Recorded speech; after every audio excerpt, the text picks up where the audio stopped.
in the third regular session of the 16th Congress is hereby called to order. Senator Bam Aquino will lead the chamber in prayer.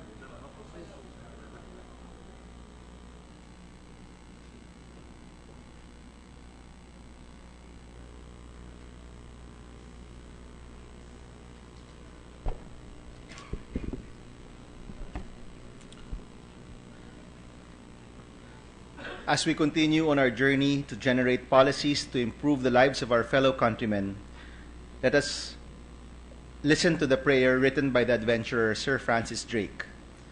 May we continue to dream big and work toward a better Philippines for all. The prayer is, "Disturb us, Lord." Disturb us, Lord, when we are too pleased with ourselves, when our dreams have come true because we dreamed too little, when we arrive safely because we sailed too close to the shore. Disturb us, Lord, when with the abundance of things we possess, we have lost our thirst for the waters of life. Having fallen in love with life, we have ceased to dream of eternity, and in our efforts to build a new earth, we have allowed our vision of the new heaven to dim. Disturb us, Lord, to dare more boldly, to venture on wilder seas, where storms will show your mastery, where losing sight of land, we shall find the stars. We ask you to push back the horizons of our hopes, and to push back the future in strength, courage, hope, and love. This we ask in the name of our Captain, who is Jesus Christ. Amen. Amen. The Lyceum of the Philippines Harmonic Choir will lead us in the singing of the Philippine National Anthem, after which the group will render a song entitled Tayo'y Mga Pinoy.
We thank the Lyceum of the Philippines University Harmonic Choir for that beautiful rendition of our national anthem and the song entitled Tayo'y Mga Pinoy. Maraming salamat po.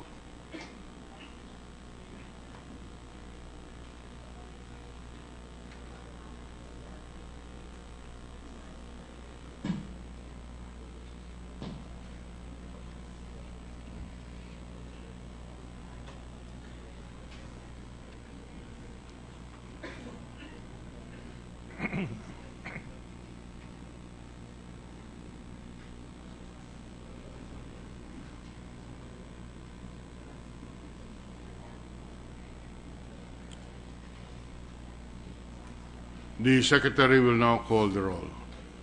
Roll call of members. The Honorable Senators Angara, Aquino, Binay, Cayetano Alan Peter Compañero S., Cayetano Pia S., Defensor Santiago, Ejercito Enrile Escudero Estrada, Gingona, Hunasan, Lapid, Legarda, Marcos, Smeña, Pimentel, Po, Recto, Revilla, Villar, Senate Sosoto, Trillanes, Villar, Senate President Trillan. 13 senators are present. The Chair declares the presence of the quorum. Majority Leader. Mr. President, I move that we dispense with the reading of the Journal of the 17th Session, 2nd of September 2015, and consider the same as approved. Any objection? Hearing none, the reading of the Journal of the previous session is hereby, the Journal is hereby considered read, and the same is hereby approved. Mr. President, before we move on to the reference of business, we'd like to acknowledge from the NCIP, Director Carlos Buasen Jr. and Reynaldo Dingal. The presence of the officials of the NCIP is acknowledged and made of record. We would also like to acknowledge, Mr. President, Mayor Leonila Montero of Panglao in Bohol. Mayor Leonila Montero from the municipality of Panglao, Bohol, is recognized. Good afternoon, Madam Mayor. Mr. President, I move that we proceed with the reference of business. Secretary will read the reference of business. Bills on first reading. Senate number 21-926 entitled An Act Establishing the Special Economic Zone and Freeport in the Province of Ilocos Sur, creating for this purpose the Ilocos Sur Special Economic Zone and Freeport Authority, appropriating funds therefore and for other purposes, says Senator Sani Angara. Committee on Economic Affairs, Local Government, Ways and Means, Finance. Senate number 2927, an act instituting the expanded Balikbayan program, amending for the purpose Republic Act number 6768 as amended by RA number 9174 and for other purposes, Senator Pimentel III. Tourism, Ways and Means. Senate number 2928, an act providing for alternative transportation systems, Senator Defensor Santiago. Public Services. Senate number 2929, an act requiring a report regarding the effects environmental factors have on women's health, Senator Defensor Santiago. Health and Demography, Women, Children, Family Relations, Gender Equality. Resolutions. Senate Joint Resolution number 16 entitled Joint Resolution Adopting and Publishing a Glossary of Significant Housing Terminologies for the Adherence of Key Shelter Agencies and Other Housing Stakeholders, Senator Joseph Victoria Ejercito. Urban Planning, Housing and Resettlement. Yes, Resolution number 1557, directing the proper Senate Committee to conduct an inquiry in aid of legislation. The report that 113 million pesos in expenses of the Presidential Commission Good Government were accounted for in 2014, Senator Defensor Santiago. Finance. Yes, Resolution number 1558, directing the proper Senate Committee to conduct an inquiry in aid of legislation. The report that the local government of San Pedro City in Laguna purchased 18 brand new cars worth 13 million pesos without the approval of the Department of Interior, Local Government, Senator Defensor Santiago. Local Government. Yes, Resolution number 1559, directing the proper Senate Committee to conduct an inquiry in aid of legislation on the United States House Committee report that an outdated and inefficient land administration system has resulted in fraudulent land titles and widespread land grabbing in the Philippines, Senator Defensor Santiago. Justice and Human Rights. PSR number 1560, directing the proper Senate Committee to conduct an inquiry in aid of legislation and the report that rampant corruption in vehicle emission testing centers perpetuates the pollution problem caused by Metro Manila traffic congestion. Public Services. Yes, Resolution number 1561, directing the Senate Committee on Health and Demography to conduct an inquiry in aid of legislation into the health hazards of consuming allegedly smuggled food agricultural products not being sold in the local market with the end in view improving food safety and protecting public health, Senator Gingona III. Health and Demography. PS Resolution number 1562 urging a review of existing government infrastructure and investments in information and communications technology with the end in view of realizing the full potentials of the industry, addressing the slow internet speed in the country, and sustaining economic growth, Senator Grace Poe. Public Services. Communications letter from the Office of the President of the Philippines transmitting to the Senate 2 regional copies of the Republic Act number 10670 entitled an act naming the diversion road in Tacloban City, Leyte as Governor Benjamin Cocoy T. Romualdez Diversion Road, which lapsed into law on 20 August 2015 pursuant to Article 6, Section 27, Paragraph 1 of the Constitution. To the Archives. Letters from the Office of the President of the Philippines transmitting to the Senate 2 regional copies of the following: Republic Act number 10676, an act protecting the amateur nature of student athletes in the Philippines by regulating the residence requirement and prohibiting the commercialization of student athletes. Republic Act number 10677, an act increasing the bed capacity of the Northern Mindanao Medical Center in Cagayan de Oro City, amending for the purpose Republic Act number 7938, appropriating funds therefore and for other purposes. Republic Act number 10678, converting the Davao Regional Hospital into Davao Regional Medical Center, increasing its bed capacity and appropriating funds therefore, amending for the purpose Republic Act number 7179. Republic Act number 10679, an act promoting entrepreneurship and financial education among Filipino youth. Republic Act number 10680, establishing the Misamis Occidental Sports Academy in the capital city of Requieta, province of Misamis Occidental, and appropriating funds therefore and for the purposes. Republic Act number 10681, establishing the Talisay Sports Academy and Training Center in the city of Talisay, province of Cebu, and appropriating funds therefore. And Republic Act number 10682, establishing the Alfonso Sports Academy and Training Center in the municipality of Alfonso, 7th Congressional District, province of Cavite, and appropriating funds therefore, which were signed by His Excellency President Benigno Aquino III. To the Archives. Committee reports. Committee report number 218, prepared and submitted by the Committee on Electoral Reforms and People's Participation on Senate number 2930 with Senators Trillanes IV, Ejercito Estrada, and Pimentel III as authors thereof, entitled an act amending Section 69 and 261 CC of Batas Pambansa bilang 881, others known as the Omnibus Election Code of the Philippines as amended, and for other purposes, recommending its approval in substitution of Senate numbers 1146 and 2026, sponsor Senator Pimentel III. Ordinary Business. Committee report number 219, submitted jointly by the Committees on Education, Arts and Culture, and Finance on House number 3232, introduced by Representative Bulot Begtang, entitled an act separating the Cabugao Agro-Industrial High School Learning Annex in Barangay Lening, Municipality of Cabugao, Province of Apayao, from the Cabugao Agro-Industrial High School, converting it into an independent national high school to be known as Cabugao National High School, and appropriating funds therefore, recommending its approval without amendment, sponsor Senator Cayetano P. Ordinary Business. Committee report number 220, submitted by the Committee on Education, Arts and Culture, and House number 4009, introduced by Representative Violago and Ko Juanco K, entitled an act changing the name of Saverona Elementary School in Barangay Saverona, Municipality of Talugtug, Province of Nueva Ecija, to Alberto G. Bautista Elementary School, recommending its approval without amendment, sponsor Senator Cayetano P. Ordinary Business. Committee report number 221, submitted by the Committee on Education, Arts and Culture, and House number 438, introduced by Representative Erigel, entitled an act changing the name of San Manuel Norte National High School in the municipality of Bagoo, province of La Union, to Dr. Manuel T. Casas Senior National High School, recommending its approval without amendment, Senator Cayetano P.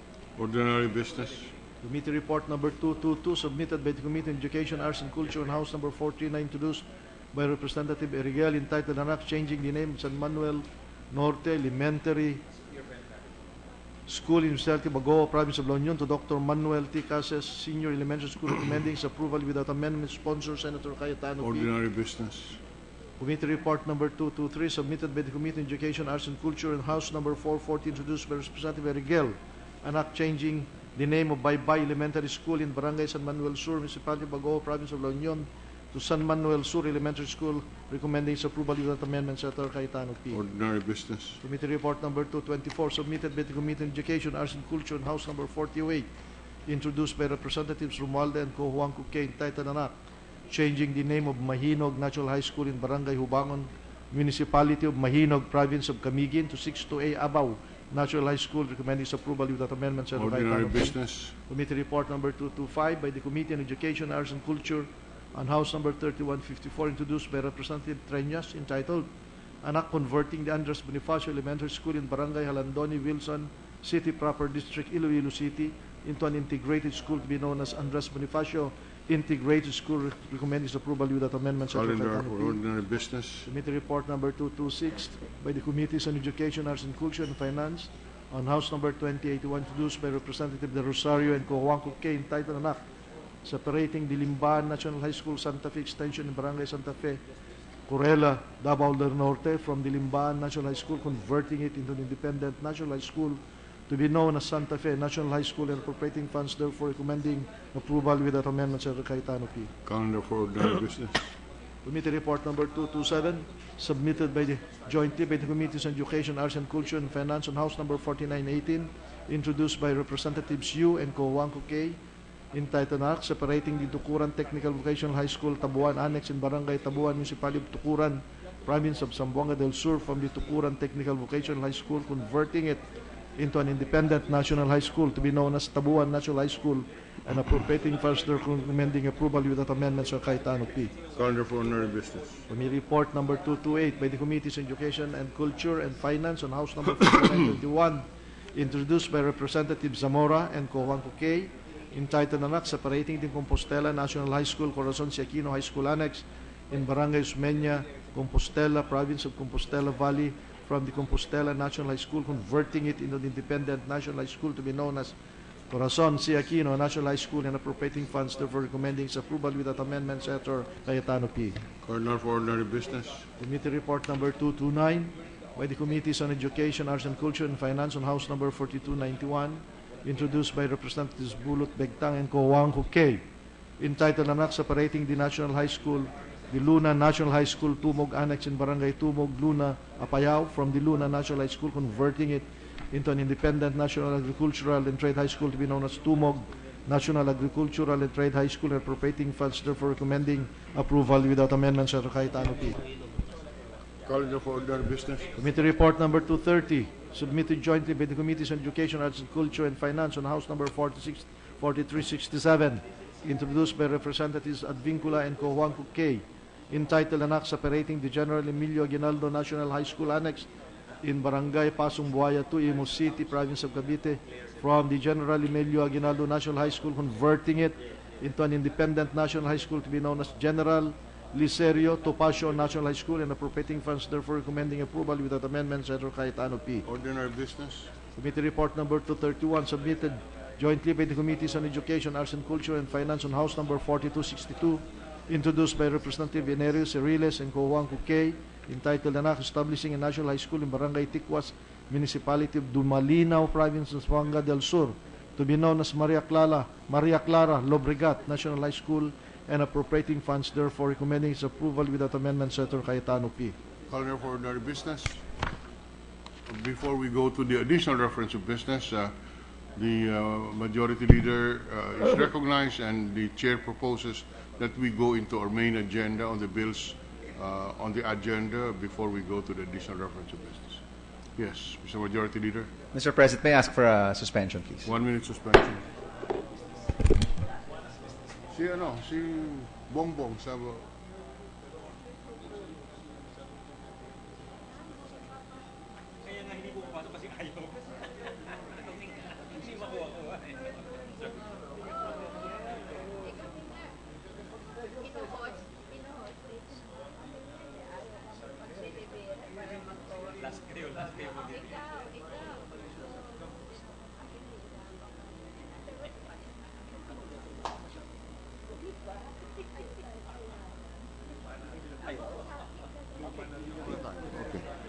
Pakitanong mo lang kasi Ready to resume, Mr. President. Session is resumed.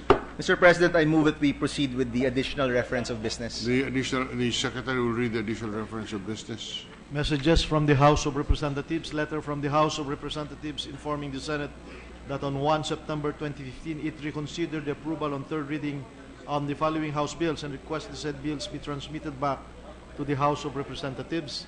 House number 5940, entitled An Act Renewing for Another 25 Years the Franchise Granted to Progressive Broadcasting Corporation under Republic Act number 7163 as amended by Republic Act number 8162, and House number 5982, entitled An Act Renewing for Another 25 Years and expanding to radio television broadcasting national scope throughout the Philippines the franchise granted to Mabuhay Broadcasting System Inc. under Republic Act number 7395, entitled An Act granting the Mabuhay Broadcasting System Inc. a franchise to construct, install, operate, and maintain radio broadcasting stations in the island of Luzon and for other purposes.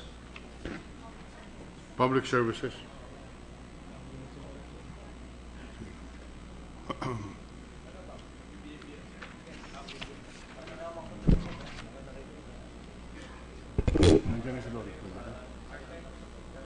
May the chair would suspend in the meantime the additional reference of business. We'll take it up again at the later hour. The majority leader, is recognized.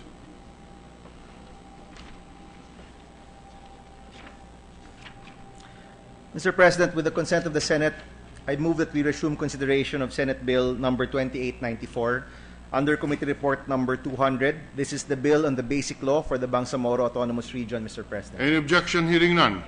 Continuation of the consideration of Senate Bill number 2894 under the Committee Report 200 is in order. Mr. President, the parliamentary status is that we are in the period of interpellations. I thus move that we recognize the sponsor, Senator Marcos. Senator Marcos is recognized. And that we recognize Senator Legarda to interpellate on the measure, Mr. President. Senator Legarda is recognized on the period of interpellation. We declare a 1-minute recess to allow Senator Legarda to prepare.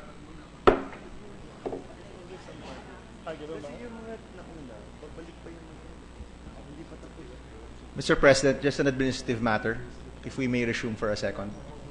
All right, session is resumed. Mr. President, we'd just like to manifest that Senator Osmeña will be taking the place of Senator Lapid in the Committee on Ways and Means, and both senators have come to an agreement already, Mr. President. This is election of a new member? Yes, Mr. President, and okay. And Senator Lapid will be. We move to elect Senator Osmeña to the Committee on Ways and Means, Vice Senator Lito Lapid. There's a motion that Senator Sergio Osmeña III be elected to the Committee on Ways and Means in lieu for the vacancy created by the resignation from the committee of Senator Lapid. Any objection? Hearing none, approved. Thank you, Mr. President. We move to suspend again, Mr. President. 1-minute suspension.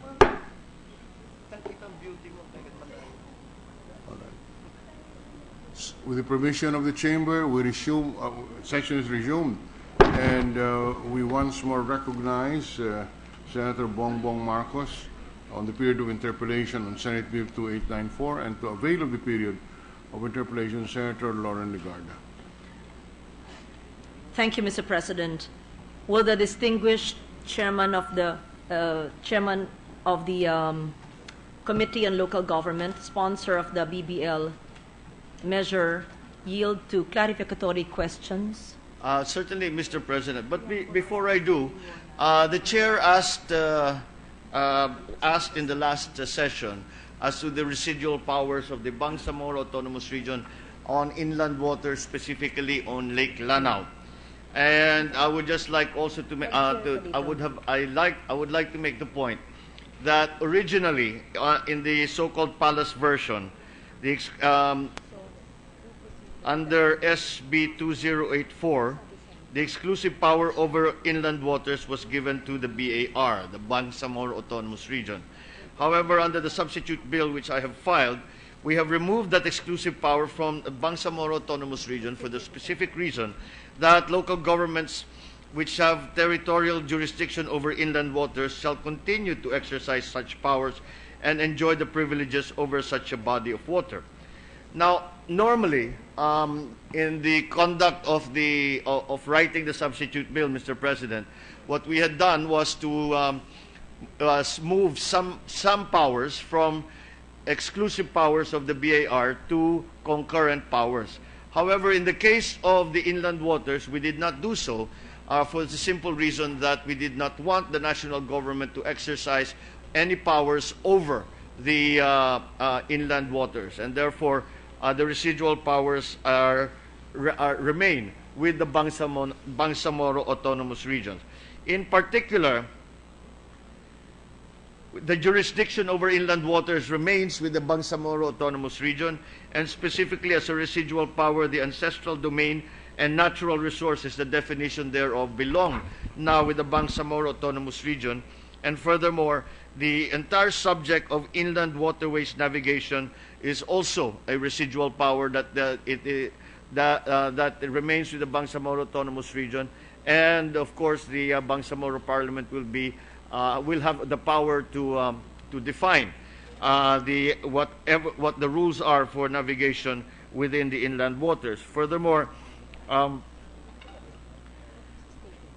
Bangsamoro Parliament may also see fit to pass legislation that will enhance and protect inland waters in whatever way in the region without prejudice to the rights and interests of the local government units, such as natural resources. So that is the answer. I have just summarized it. I have a memorandum for the chair, and I will give the chair a copy of. Thank you very much, Senator Marcos. So we now once more recognize Senator Legarda. Certainly, Mr. President, I yield to the gentle lady from Antique and Ilocos. Thank you, Mr. President. I would like to ask about Article 2, Section 6 of Senate Bill 2894, which states, the Bangsamoro Parliament shall adopt the official flag, emblem, administrative seal, and anthem of the Bangsamoro Autonomous Region. This provision for the adoption of a flag is not contained in the Organic Act for the Arm or in the Expanded Arm Law. It is also absent in the Local Government Code of 1991. It is Section 1, Article 16 of the 1987 Constitution that provides for the flag of the Philippines. Section 44 of RA 8491, or the Flag and Heraldic Code of the Philippines, allows the adoption of administrative insignias by government entities. May I therefore pose this question? May I know why is it necessary to expressly provide for the adoption of a flag by the Bangsamoro Autonomous Region? Would not the adoption of the flag be construed as conferring the status of a sub-state on the Bangsamoro Autonomous Region in violation of the 1987 Constitution? Yes, Mr. President. First of all, this section, this provision was actually contained in the original draft BBL. And upon examination and further study, I felt that it was not necessary to remove it, because if we look at the experience, first of all, that they are in fact, because they are a government entity, they are in fact allowed to have such symbols that are specific to that entity. And if we look around the local government units, many of our cities and provinces have also adopted a flag for themselves. They have designed a flag for themselves. Generally speaking, there's even a provincial hymn. There is sometimes a provincial prayer. But in any case, these are things that are fall under the normal practice of the LGUs, and we did not feel it was objectionable in any way. There was that concern that it would be construed as recognizing a separate sub-state. However, the argument was seen that it is done by most of our LGUs, cities and provinces, and therefore it is understood that just because you have a flag for your province or your city, or now for your autonomous region, that does not mean that you are separate in any way from the Republic. That is correct, Mr. President. In fact, the anthem of every LGU, we hear that when we visit. However, the flag of an LGU, Ilocos Norte has its own flag, Mr. President? Yes, it does, Mr. Oh, President. Yes. It also has. and its own emblem and seal, of course. Yes. Well, we have the seal of the provincial government of Ilocos Norte. I believe Lawag City has its own flag as well, and the same emblem. Again, these are examples close to home. There are many other examples all around the country where it can be clearly seen that there are political entities with such emblems, with such symbols, and they are not construed. And we feel they're not construed as the creation or the representing a sub-state. Yes. And we feel that although there were certain greater, stronger misgivings and fears about the creation of a sub-state or a state within a state with the Bangsamoro Autonomous Region, we felt that the flag would not raise those suspicions or fears, simply because our experience with other provinces and cities has been that they do have their own symbols for. I thank the good gentleman for that clarification, because when I tried to compare the expanded arm law and the Organic Act of the Arm, it did not contain this provision. But with your clarification of local governments having an anthem, having their seal, having even a flag, then, and we did not bestow on them the sub-state position or status, then that clarifies it. Yes. Thank you. Yes, actually, that was simple enough. Actually, we Yes. felt that if there was no need to remove it, of course, the argument when we first looked at it, we discussed it and said, may not this be another one of those little signals that people are fearing, that this is a part of the creation of a state within a state. And again, with the experience of cities and provinces, I feel that that is not something that will be construed as such by our people or our officials. Thank you for that clarification, Mr. President. My second question pertains to Article 3, Section 10 of the substitute bill, or when it speaks about the Bangsamoro Autonomous Region waters. I will no longer read Section 10 into the record. I will simply ask my question. As nautical miles, in quotation marks, is the same distance of the territorial sea provided in the UN Convention on the Law of the Seas, or UNCLOS, is the reference to 22.224 kilometers or 12 nautical miles as reflected in Section 10 to be construed as giving the Bangsamoro Autonomous Region its own territorial seas? Well, they come under the same category as municipal waters, but of course they are not municipal. They are of the Bangsamoro Autonomous Region. There was some concern raised about the fact that the Bangsamoro regional waters will be the equivalent of the national waters. However, if we are to take the municipal waters of an ordinary local government unit, they extend already to 15. What is it, the exact figure? 15. No, nautical miles. They extend already to 15 kilometers from the low water mark on the coast. And we felt that the Bangsamoro Autonomous Region should have more jurisdiction over a larger expanse of water, because then we will have again the conflict between the local government units' power of supervision and administration as defined in the local government code.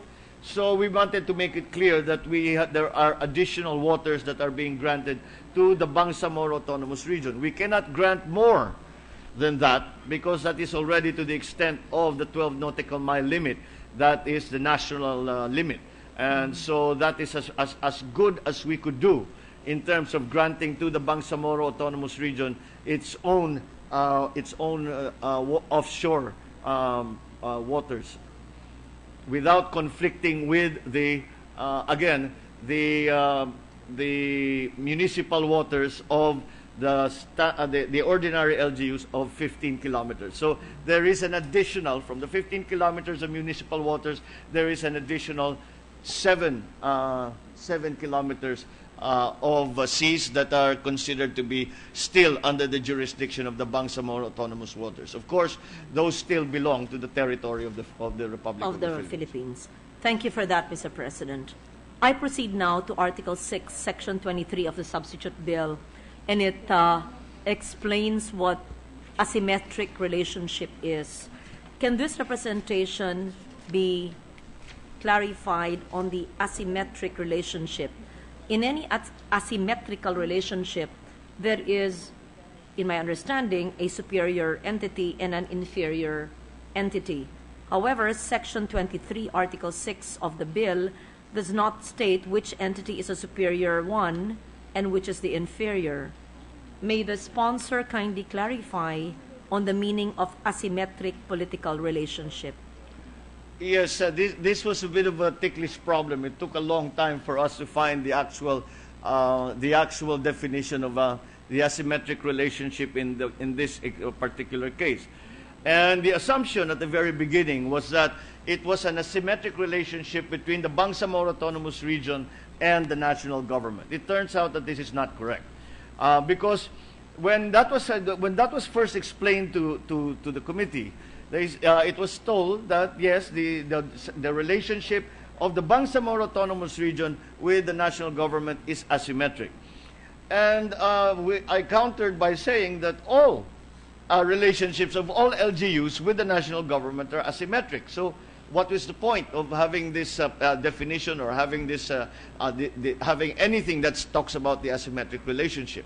However, upon further study with this particular bill and with other bills that define other laws around the world that define an asymmetric relationship, what is really being referred to in this case is not the relationship between the, well, it does, in a way, it still refers to the relationship between the national government and the Bangsamoro Autonomous Region, but what it is asymmetric to is the relationship of the local government units to the national government. Therefore, what it means in the end is, to put it simply, the relationship of the Bangsamoro Autonomous Region to the national government is asymmetric to the relationships of other LGUs to the national government.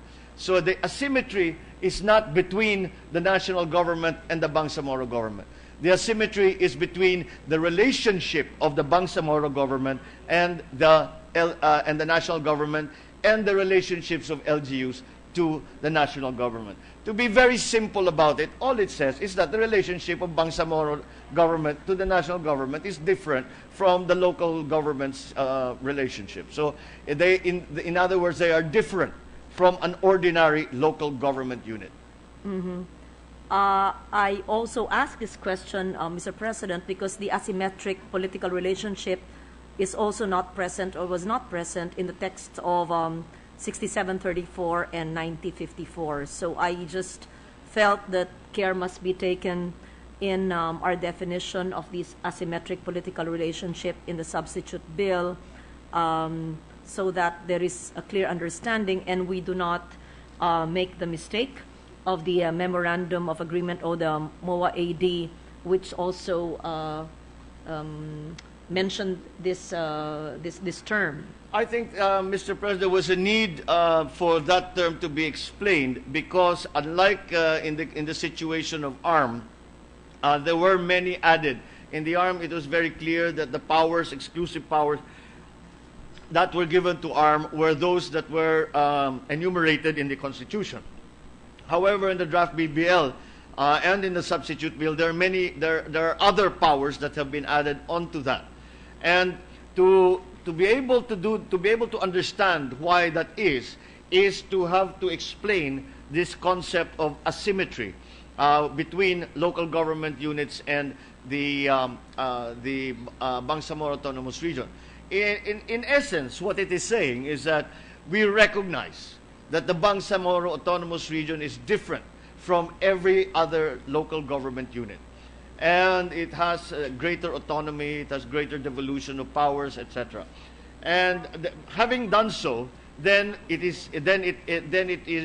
are consistent with the additional powers which we are granting to the Bangsamoro government.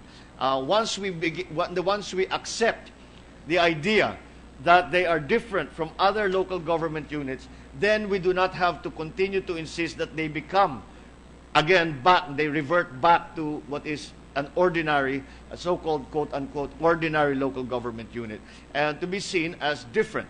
And therefore, because of that difference, hence, flowing from that will be the asymmetric relationship, the different relationship Bangsamoro Autonomous Region has with the national government as compared to the relationship of other LGUs to the national government. Thank you for that, Mr. President.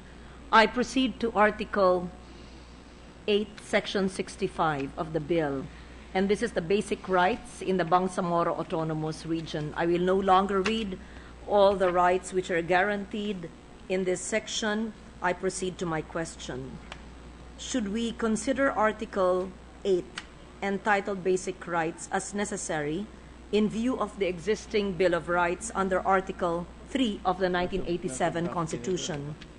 Is not the Bill of Rights sufficient for purposes of protecting the rights of the Bangsamoro people and other peoples within the Bangsamoro region, Mr. President? Yes, I would say that the Bill of Rights would be sufficient. However, again, this was contained in the draft Bangsamoro Basic Law. It seemed that there was no harm in keeping it in, seeing as it was just an enumeration of the rights as enshrined in the Bill of Rights, and it merely repeats the listing, the enumeration of such rights. Yes. I do not think that there is any harm done by having it there, and so as to not change too much, or whatever is not necessary to change in the draft, I left it in. It is for emphasis. Just Yes. for emphasis. I do not think it does any harm. I think it is, we are always well served to be reminded of the Bill of Rights, the rights of every human being. And I think that especially in this case where we are starting out in designing an entirely new form of government, that it would be still be useful to keep it as a touchstone, so that we always remember that these rights must be deemed as inviolable. Thank you, Mr. President.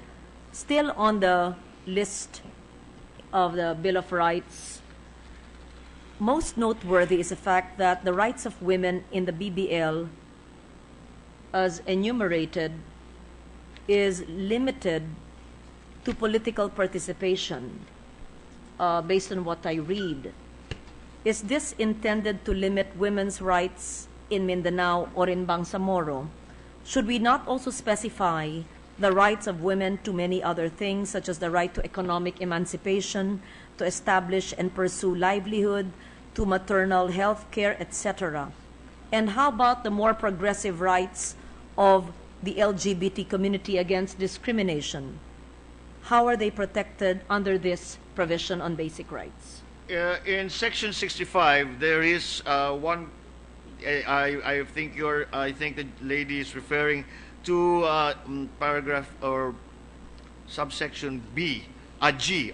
G. Yes. Right G. of women to political participation and protection from all forms of violence, which is just a general description of those rights. However, if I can call your attention, Mr. President, to Section 75 on page 38, it is a more detailed. Enumeration of the rights of women, and the title is Protection of Women and Children. So there is a more detailed explanation on what those rights are, and I think that on the second paragraph, there is mention of the economic, social, and cultural rights. The right to health and education of women is also recognized. So I do not know if that is sufficient for the good lady, but certainly we'll be open to a further clarification in that regard. Yes, thank you for indicating that. May we study that at the proper time, if need be, we would include more rights for women in other sectors. And which brings me to my next question. How about the rights of the LGBT community against discrimination? No specific. We do not have any specific mention of that, Mr. President. As we look through the text of the substitute bill, Section 76 then goes on to speak of the participation of women in the government, which is what I think the lady was referring to Yes. earlier. But no, there is no specific. There is no specific mention on the LGBT and the enumeration of the further rights that are perhaps as has been described as the more progressive rights for women. Seeing as I am not an expert on the subject, this has actually been raised by another lady senator in her interpellation, and it would seem that we could use a further clarification and further language on the subject, and certainly we will be looking forward to any suggestions and proposals that the lady senator would like to make. Thank you for that openness, Mr. President. At the proper time, we will propose provisions that would include perhaps the rights of the LGBT community against discrimination. Thank you. Well, that would be most welcome, Mr. President. Again, I cannot find in the substitute bill a prohibition against cruel, degrading, or inhuman punishment provided in Section 19, Article 3 of the 1987 Constitution. Oo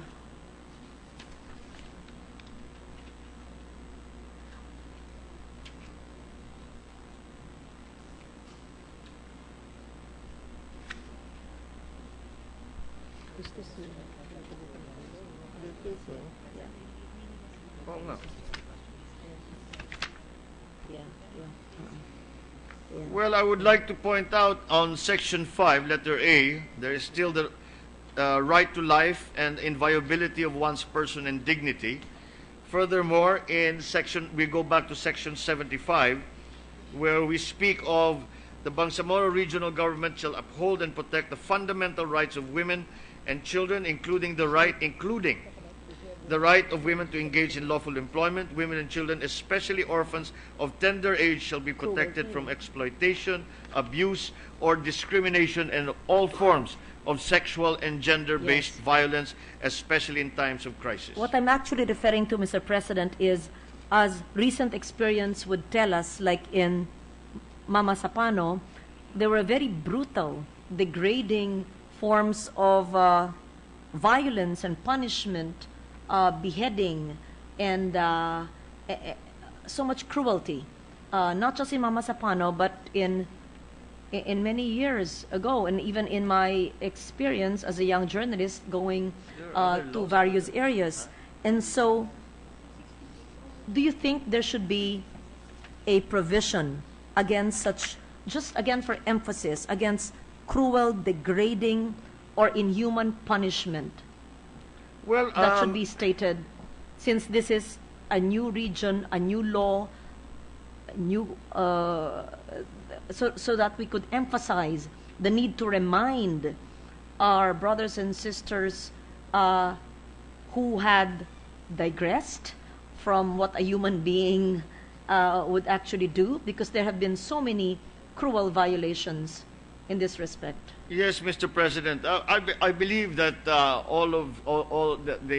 since the Bangsamoro Autonomous Region still falls under national law and the Constitution, that we have sufficient laws to safeguard against what can only be described as murder, torture, assassination,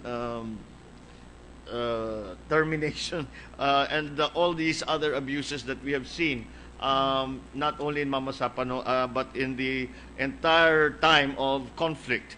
But we also have included in Section 66, page 35, something that is not specific just to women or children, but in general we speak of human rights, where we the rights, all laws and policies, including customary laws, shall conform to international human rights and humanitarian standards.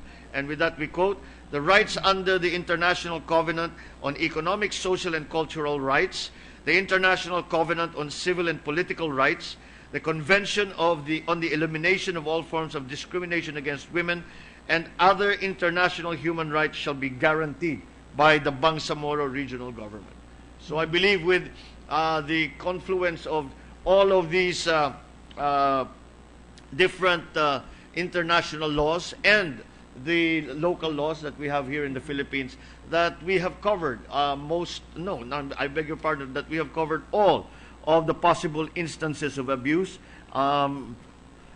that might occur, that we have seen has occurred, then to not have to suffer such abuse of human rights in the future in Bangsamoro, in the Bangsamoro region, or for that matter, the rest of the country.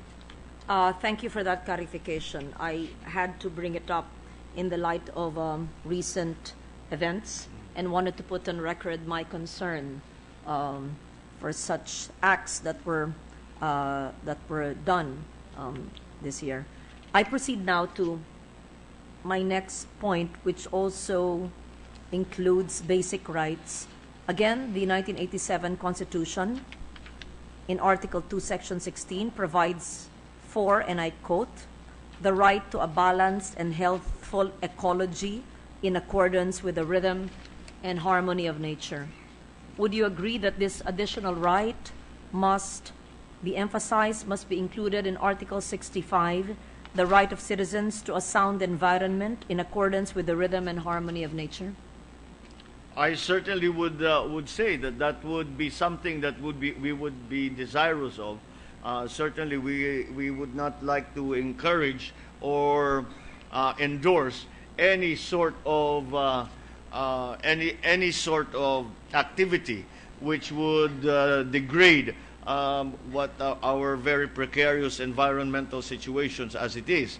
And certainly, if we are to say that a balanced environment and an environment that propagates the ecology rather than ruins it should certainly be part of the rights that any Filipino, Bangsamoro or otherwise, should enjoy. Thank you. And so at the proper time, this representation, with the permission of the sponsor, would include it as part of the rights on 65. I believe that it has a place when in the definition of the basic rights which are to be respected by the Bangsamoro Autonomous Region. I believe that again, since it is already in the Constitution, the Bangsamoro government still has to operate in consistently with the Constitution, the Constitution of the Philippines. So that would have been sufficient. But again, to restate it, I think is not does not cause any harm. And I believe that to restate it will be to remind us all that how important these rights are. Thank you, Mr. President. I proceed now to Article 2, Section 5, in the Bangsamoro identity, on the definition of indigenous peoples. In the 1987 Constitution, it uses the term indigenous cultural communities, which is contained in the proposed measure. However, subsequent laws and policies of many government agencies now use the term indigenous peoples in accordance with developments in international law and national usage. May we know why the term indigenous cultural communities is used and not indigenous peoples? And would a good sponsor be amenable to using the term indigenous peoples? The reason for that, Mr. President, is that if we look at Section 4, there is a definition of the Bangsamoro people. Now, if we just took that definition, the so-called IPs would be also considered as Bangsamoro people. However, in the hearings that were conducted, in the meetings that I had with the leaders of the IPs, they said, we are not Bangsamoro. and we cannot be Bangsamoro. They have very strict cultural rules as to changing their identity and changing their name.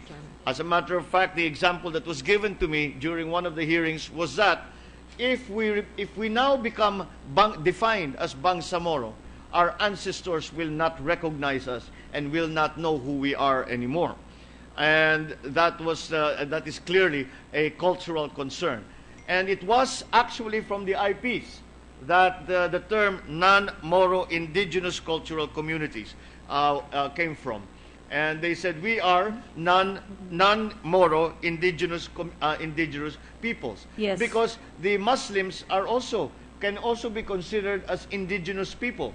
Because by the definition on Section 4, they certainly would be included as the indigenous peoples, non-Moro indigenous peoples would be included as Bangsamoro. And they felt that it was important that they maintain their strict identity, and for various reasons, and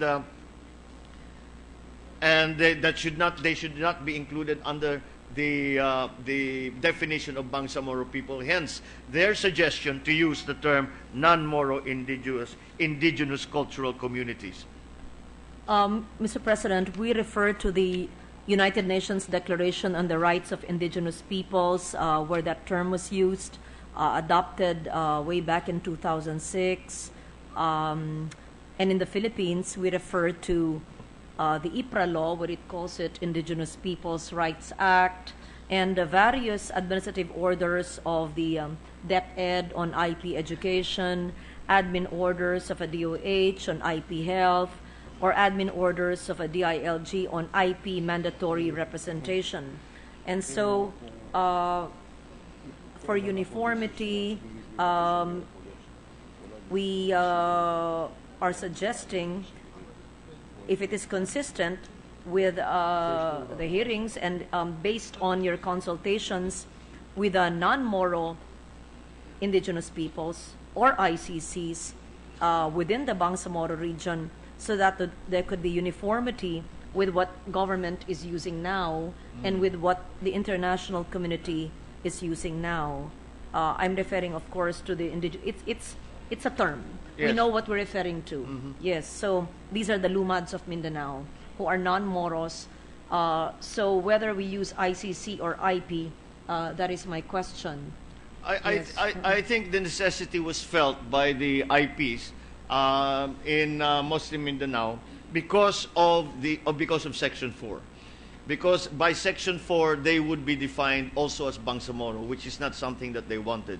And therefore, they came up with this term of non-Moro. What we could do to make it more consistent with usual practice, Yes. is talk about non-Moro indigenous peoples.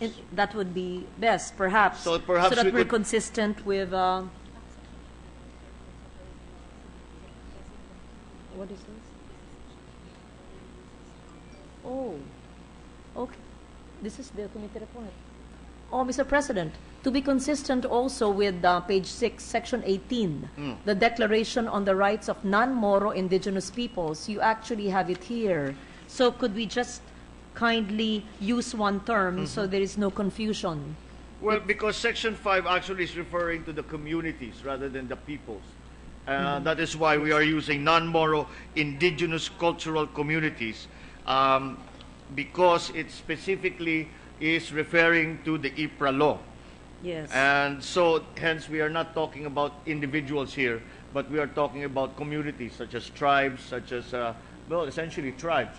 And that's why we now have the use of the Declaration of the Rights of Non-Moro Indigenous People. It was just, again, a method, a way by which the IPs were satisfied that they are not included in the as Bangsamoro. They are non-Muslim, and that is why they wanted to make clear that they are of a different Of course. ethnic origin. Yes, I am one with you in that. It is very clear that the Bangsamoro region does not only contain those who profess to the Islamic faith, whom we call our Muslim brothers and sisters, or the Moro, or the Bangsamoro, but also Christians and other faiths, as well as the Lumads, or those who have been there for a long, long time, who are either called indigenous peoples, who are part of indigenous cultural communities. Again, it is a matter of consistency in the usage of the term. I leave it to your better judgment, but this representation suggestion is so that our use of term would be consistent with policies of the OH, the DepEd, and the United Nations, that indigenous peoples be used. Perhaps further study can be conducted by the committee so that there is no confusion with the names of our laws previously as well. Certainly. I think essentially what we were trying to do here, and the very simple argument that the IPs made, was that because of the Islamic nature of the Bangsamoro people, they wanted to make very clear we were in Mindanao before Islam arrived. Yes. And hence we should not be included in the Bangsamoro. That was the main concern. There were some very interesting cultural narratives that were made during the hearings to explain why that is such an important thing. There was even some explanation in one of the tribes that said, if we are no longer what we used to be and have become Bangsamoro, and when we die, our souls will not know where to go. They Yes, will not that's go true. to the home of the souls of our people. Yes. And and again, Yes. as I explained earlier, that our dead ancestors will not know where to find us because we are no longer the same. We are no longer of the same people. So these are very profound cultural concerns on their part, and that's what we had tried to address. So perhaps we can just make the differentiation between IPs, non-Moro IPs, and the non-Moro indigenous cultural communities. Perhaps the term cultural communities could be changed so that non-Moro indigenous peoples can be an overarching term I agree for with you there. not just the groups but everyone Everyone. who is an indigenous person who is whose population is indigenous to the region but is not Moro, not Muslim. Yes, I agree with you, Mr. President. And so it's very clear that the non-Moro indigenous peoples residing within the soon-to-be declared Bangsamoro region have been there since time immemorial, have their own culture and faiths and beliefs and rituals, which are as important as the Moros and the Bangsamoro within the region. Quite so, Yes. and it's recognition of that we have tried to put a subcategory in the definition of the peoples, the indigenous peoples in the Bangsamoro Autonomous Region. Thank you for that, Mr. President. I would now go to the powers of the government. And in Article 5, Section 20, there's a section on concurrent powers and the Ministry for Non-Moro Indigenous Peoples, which we just discussed. May this representation be enlightened on the powers that are envisioned to be held or exercised by this Ministry of Non-Moro Indigenous People. Who will appoint them, the heads of the ministry, the members of the ministry, and will the officials be non-Moro IPs, since it is a non-Moro indigenous people's ministry? Although it is not set, yes, Mr. President, although it is not specified in the substitute bill, of course the reason for the organization of such a ministry is precisely to make certain that the rights as enshrined in the IPRA law of the indigenous cultural communities are observed and respected, and therefore it would seem to be that although we have left it open, it would seem to be a natural requirement that a representative, perhaps nominated by the IPs, should be the ones heading or sitting in that ministry. But of course, this is still left open to. We used to have the Ministry on Muslim Affairs, Department of Muslim Affairs in this country, and necessarily I do not know if it was enshrined in law, but necessarily always the head of that ministry and most of the personnel in that ministry or in that entity were Muslim. Muslims. And so in like fashion, we should do the same here. And I would imagine that it would be contrary to logic to appoint a minister of indigenous None more. indigenous people's affairs who is not an indigenous, who is not a member of the group of IPs. Understood. So still, yes, in concept that is certainly the idea, because the entire brief that is given to that that ministry will be to make sure to monitor, to have an oversight over the conduct of the Bangsamoro government, especially in relation to the cultural communities and the IPs. So yes, the short answer is yes. It would seem to be natural that Thank you, Mr. President. IP would head such an organization. What such an happens entity. to the jurisdiction of the NCIP over the ministry? Good question. Hindi natin ginawa. Will the creation of the ministry mean that the NCIP will no longer have any jurisdiction over this ministry? Ano, no?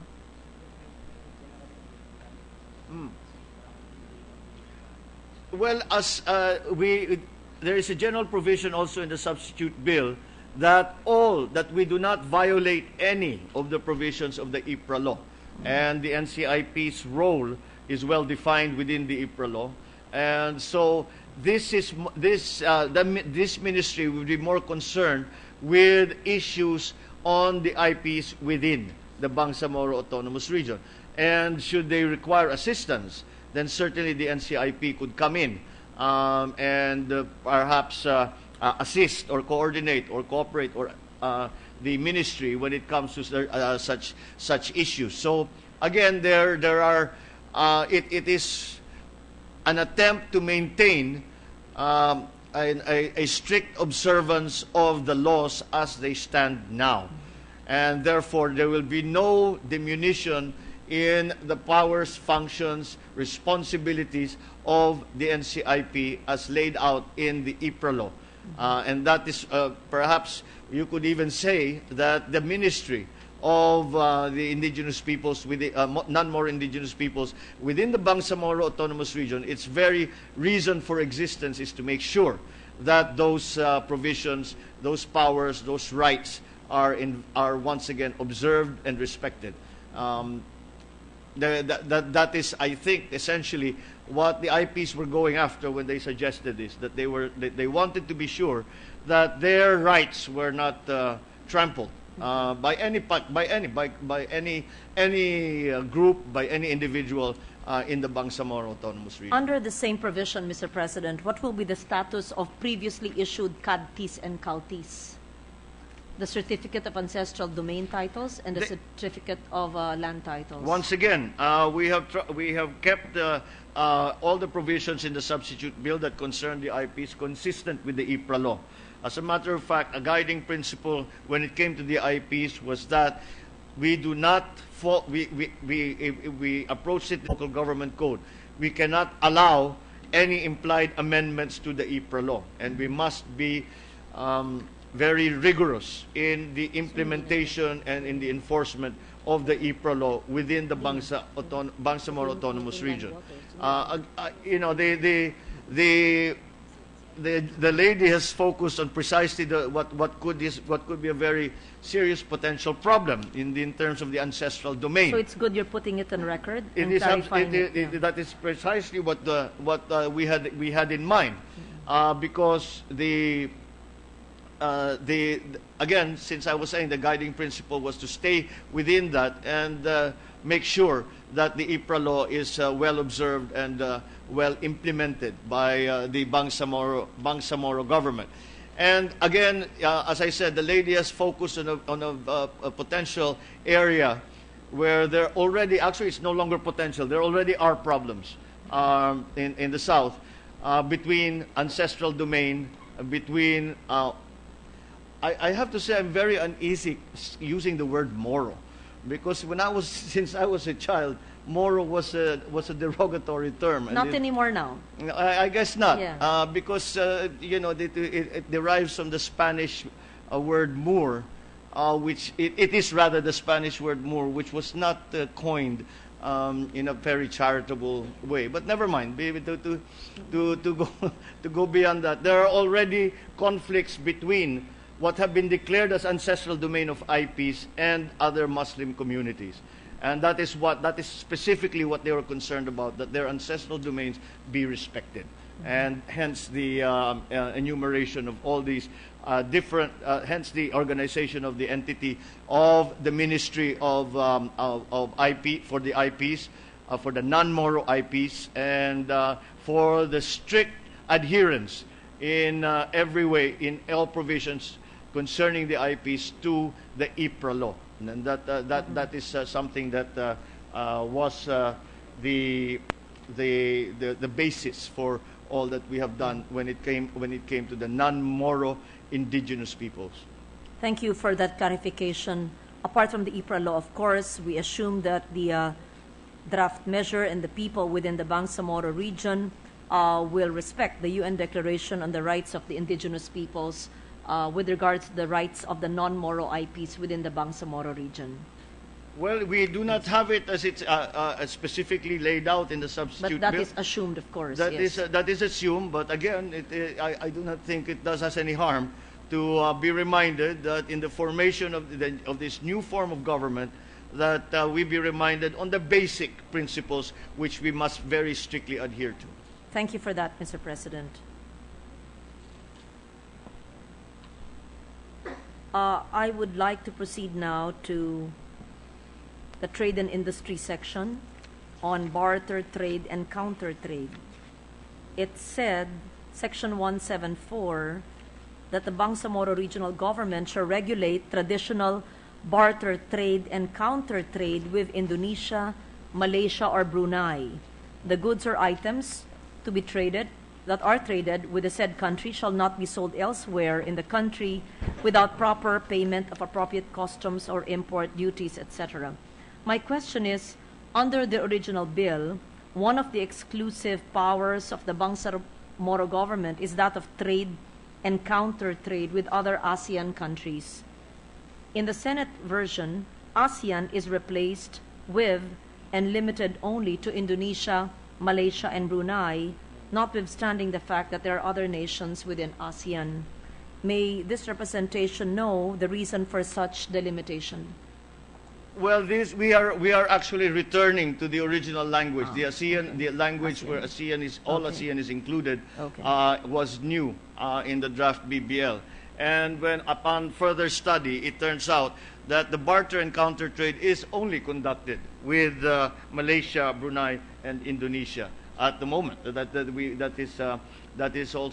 is something that has been recognized by many governments over the past decades, and it is something that we believe is part of the cultural identity of the Bangsamoro people and the Muslims in southern Mindanao.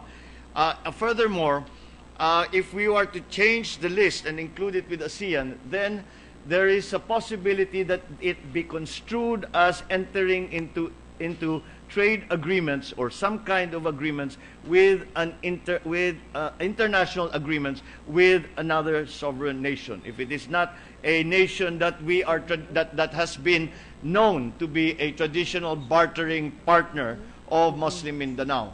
And that would then we would get into questions of sovereignty.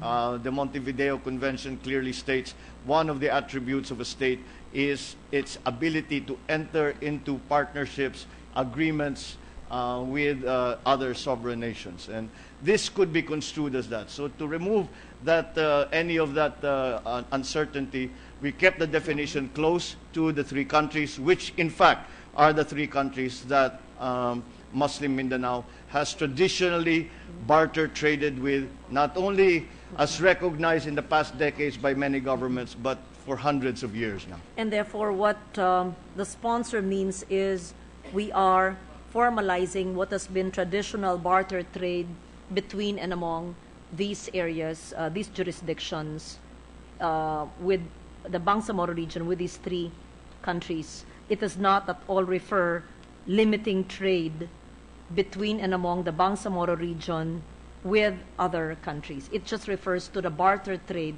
and counter trade, Yes.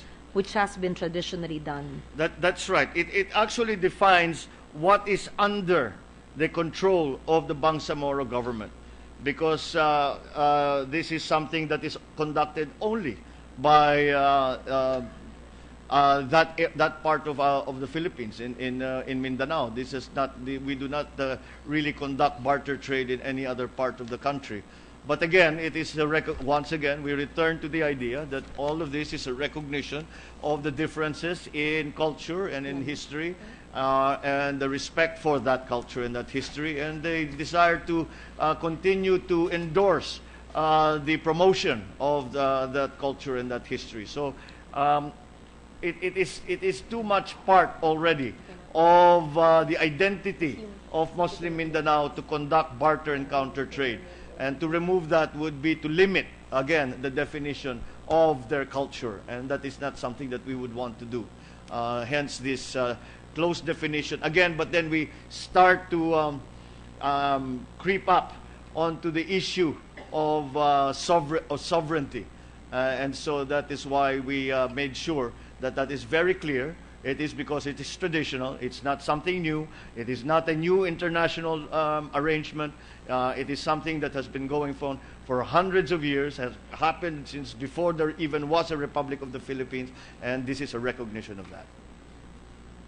Mr. President, by December of 2015, the Philippines will begin or has started its accession into the AEC, or the ASEAN Economic Community. Does this provision have any repercussion on our accession into AEC, or the other way around, will our accession into the ASEAN Economic Community have any impact on the newly created Bangsamoro region and its barter trade and counter trade with these three countries mentioned, which are part of ASEAN? I believe not, Mr. President, simply because barter and counter trade are very well defined and very well understood. And I do not believe that any of the elements of the ASEAN integration would include barter or counter trade, because it is a very small part of the actual trade that goes on between our ASEAN partners. And again, it is something well understood by our ASEAN partners, as I believe many of the countries in ASEAN also have this kind of traditional arrangement.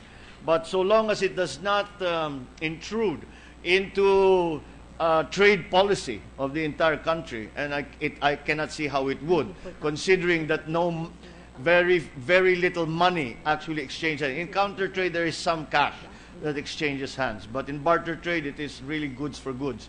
But in any case, the percentage of total trade is very small, and it is almost impossible to include it in any such international arrangement, simply because monetary value is difficult to assess and does not really reflect the importance of the barter trade. As my last question, Mr. President, we have the 1992 National Integrated Protected Areas Law, and just recently, the Senate passed its version of the expanded NEPA's law, which declares more than 100 areas of our country as protected areas. With the passage of these Bangsamoro, what happens to protected areas within the Bangsamoro region? Well, the NEPA's law still applies. It is a national law. It still applies. Okay. However, as an additional power, the Bangsamoro government can declare reserves. They can declare areas. Marine MPAs. All kinds of reserves, all kinds of protected areas. They can, if it is in their view, although not included in the NEPA's law, as in the listing under the NEPA's law, that they can include it as, they can declare them as reserves and conduct, because it is under their jurisdiction, conduct themselves accordingly, i.e., not allow industry to come in, not allow the denudation of forests, the preservation of watersheds, all of these very important elements that we are trying to that we are trying to formalize and institutionalize in the NEPA's law. So We not only do we have the NIPAS law available to them, they themselves have further powers to declare within Bangsamoro autonomous regions all of these all of these protected areas, reserves and maritime protected areas. All of these are available to the Bangsamoro government, and the Parliament, Bangsamoro Parliament, of course, can pass any laws to enforce such declarations. It's good if the bias would be in favor of protection, Mr. President, and conservation. On the other hand, can the Bangsamoro Parliament remove areas from protection or from protected areas or from NIPA's coverage? No, No, Mr. President, they that would cannot. be a violation of the law. Okay. And That's- being a national law, they certainly would not be allowed to do that. With that, I thank the good gentleman for his for his patience and his very competent answers. I commend him for the many weeks of and months of study and for clarifying many of the questions that I have. Thank you, Mr. President. At the proper time, as I said, I will input, with your agreement, my amendments based on my interpellations. Thank you, Mr. President. Thank you, Madam Senator, and thank you, Mr. President. Thank you, Senator Legarda. Thank you, Senator Marcos, with the permission of the chamber.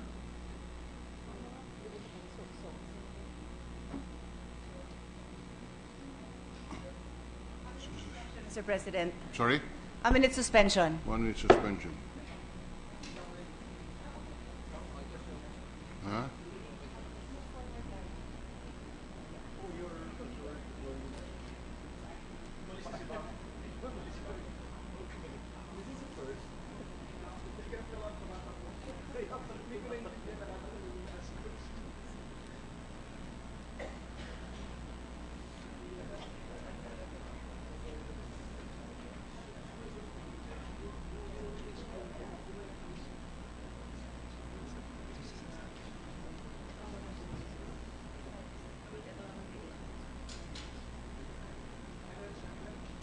Ready to resume, Mr. President. Session is resumed. Mr. President, there is no one else scheduled to interpellate for today. Therefore, I move that we suspend consideration of Senate Bill number 2894 under Committee Report number 200. Any objection? Hearing none.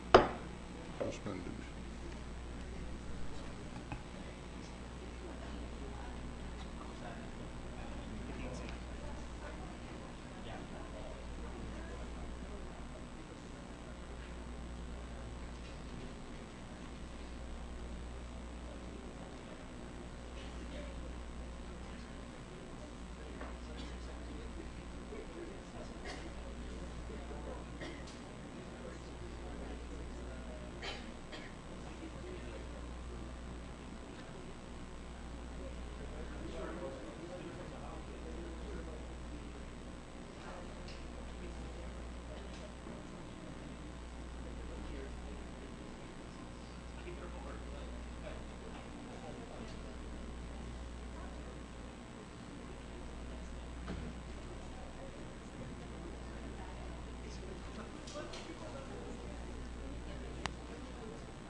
Ready to resume, Mr. President. Session is resumed. With the consent of the Senate, I move that we resume consideration of Senate Bill number 2835 under Committee Report number 177. This is the anti-ambulance chasing bill, Mr. President. Any objection? Hearing none, in order. Mr. President, the parliamentary status of the measure is that we closed the period of committee amendments last September 2. I thus move that we open the period of individual amendments. Any objection? Hearing none, in order. Mr. President, I move that we recognize the sponsor, Senator Angara. Senator Angara is recognized. Thank you, Mr. President, Majority Leader. If I may be allowed to propound my individual amendment. Please proceed. Mr. President, it is on page 1, section 3, line 16, to insert the phrase after the word case. I'm sorry, can we have it again, Senator Yes. Angara? On page 1, line 16, Yes, please. before the word case, or after the word case, Yes. to insert the phrase for recovery of monetary claim or benefit, comma, including legal interest, comma, arising from accident, comma, illness or death. So the provision will read, Mr. President, Section 3, compensation or benefit, any contract or arrangement between the seafarer or other workers similarly situated or their heirs and the person who appears for or represents them in any case for recovery of monetary claim or benefit, including legal interest arising from accident, illness, or death. And the provision is as is. It's just to make the provision more specific, Mr. President. Any objection? Hearing none, approved. Thank you, Mr. President. The second amendment is found on page 2 of the measure on line 15. This is the penalty provision, section 4.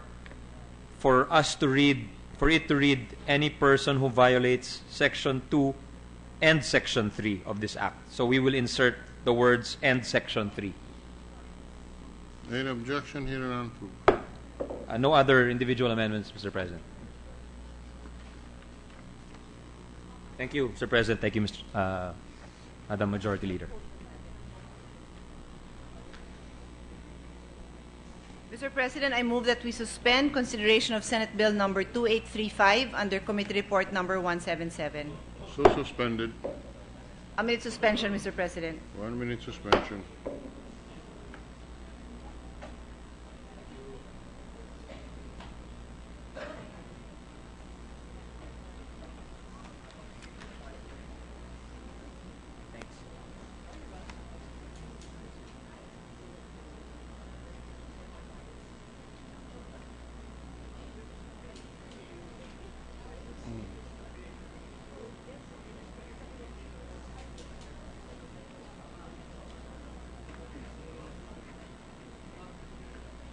Ano, pwede?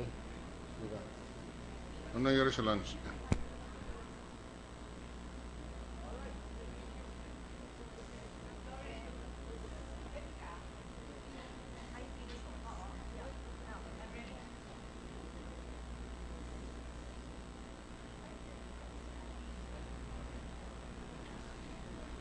Ready to resume, Mr. President.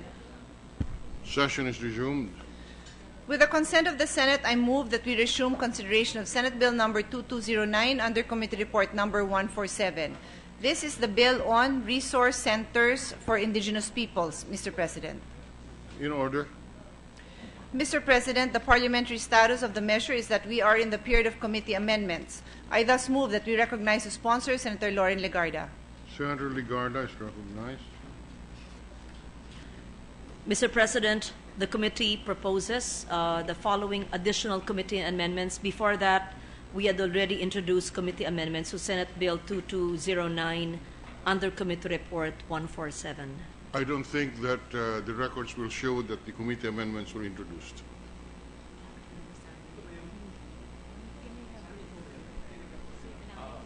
May I request for 1 minute suspension, Mr. President? 1 minute suspension.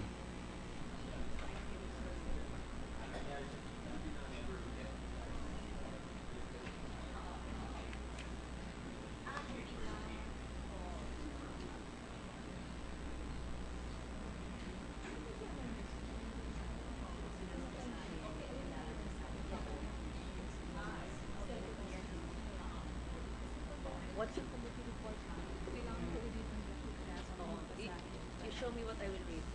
Hindi pala nabasa mo sana. Okay. So we read everything in the edition. Everything? Saan ito? Ito yung ating committee amendments and this is rendition. Saan nga ito? Saan? Hanggang? Ay, ito lang, one page. And then, starting. Ito lang. Ito. O with this one. And then this. Okay. No.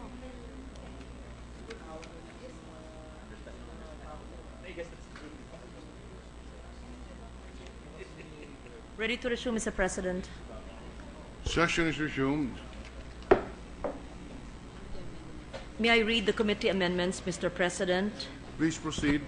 On page 2, line 2, replace the year 2014 with 2015. Any objection? Hearing none. Approved. On page 2, line 8, delete the word "and" after the word "recognized" and insert a comma. I submit. Any objection? Hearing none. Approved. On page 2, line 8, insert a comma after the word "counted." Any objection? Hearing none. Approved. On page 2, lines 8 to 9, delete the phrase "have freedom to engage" and insert "to freely engage." Any objection? Hearing none. Approved. On page 3, line 3, delete the phrase "departments" and after the word "government" and replace the word "governments" after the word "local" with "government units." I submit. Any objection? Hearing none. Approved. On page 3, line 8, delete the word "documentation" and insert the word "documents." Any objection? Hearing none. Approved. On page 3, line 8, delete the phrase "recognition of" and insert the word "recognizes." Any objection? Hearing none. Approved. On page 3, line 8, delete the comma after the word ICC's, IP's. Any objection? Hearing none. Approved. On page 3, line 8, insert the word "and" after the word ICC's, IP's. Any objection? Hearing none. Approved. On page 3, line 12, insert the letter S after the word "provide" to read as "provides." Any objection? Hearing none. Approved. On page 3, line 12, insert the letter S after the word "link up" to read as "link ups." Any objection? Hearing none. Approved. On page 3, line 13, delete the phrase "department and." Any objection? Hearing none. Approved. Page 3, line 14, delete the phrase "and enterprises." Any objection? Hearing none. Approved. Page 3, line 16, delete the phrase "promotion of" and insert "promotes." Any objection? Hearing none. Approved. On page 3, line 18, delete the phrase "of maintaining" and replace with the phrase "to maintain." Any objection? Hearing none. Approved. On page 3, lines 18 and 19, delete the phrase "observe laws." Any objection? Hearing none. Approved. On page 3, line 20, delete the word "such" and "existing", insert the word "similar" after the word "other." Any objection? Hearing none. Approved. On page 4, line 21, delete the word after the word "effect." Any objection? Hearing none. Approved. These are additional amendments. As omnibus amendments, delete the phrase "indigenous cultural communities" or ICCs found in the bill title, page 2, lines 4, 10, and 11, and page 3, lines 1, 8, 12, and 17. Any objection? Hearing none. The omnibus amendments, deleting the phrase "indigenous cultural communities" and deleting the phrase "ICCs." Thank you, In- Mr. Yes. In the pages indicated by the sponsor is hereby approved. Thank you. On page 2, line 12, delete the phrase "strategic places" and replace with state universities and colleges in strategic locations in Luzon, Visayas, and Mindanao. Any objection? I Hearing submit. none, approved. On page 2, line 14, after the words ethnological locations, delete the period and add the following: and in coordination with the Commission on Higher Education. The concerned state universities and colleges shall each designate in their center a coordinating officer. Period. Any I submit. objection? Hearing none, approved. On page 3, lines 1 to 4, delete the entire section 4. The remaining sections shall be numbered accordingly. Any objection? Hearing none, approved. On page 3, line 22, delete the word commission and replace with state universities and colleges where a center is established. I submit. Any objection? Hearing none, approved. On page 3, line 25, delete the word agencies concerned and replace with concerned state universities and colleges. Any objection? Hearing none, approved. On page 4, line 2, delete the word agencies yearly concerned and replace with annual budget of the concerned state universities and colleges. Any objection? Hearing none, approved. On page 4, line 3, delete the entire section 8 and replace with the same and the following new section: implementing rules and regulations. Within 90 days after the approval of this act, the Commission, together with the Commission on Higher Education, shall issue the necessary rules and regulations for the effective implementation of this act, unquote. Any objection? Hearing none, approved. Okay. That's all, Mr. President, for the committee amendments. Thank you. Senator Ligar. Mr. President, there being no other committee amendments, I move that we close the period of committee amendments. So terminated. I move that we open the period of individual amendments. Given the extent of the committee amendments, it might be appropriate that we have the printed copy first, Yes.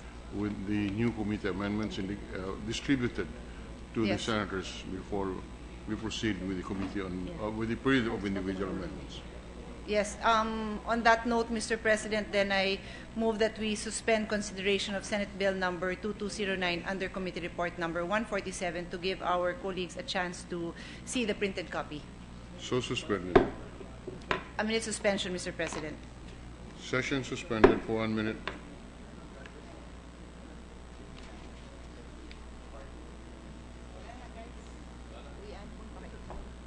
Ready to resume. Session is resumed. Mr. President, there being no other matter for the day, I move that we adjourn the session until 3 o'clock in the afternoon of Tuesday, September 8, 2015. Any objection?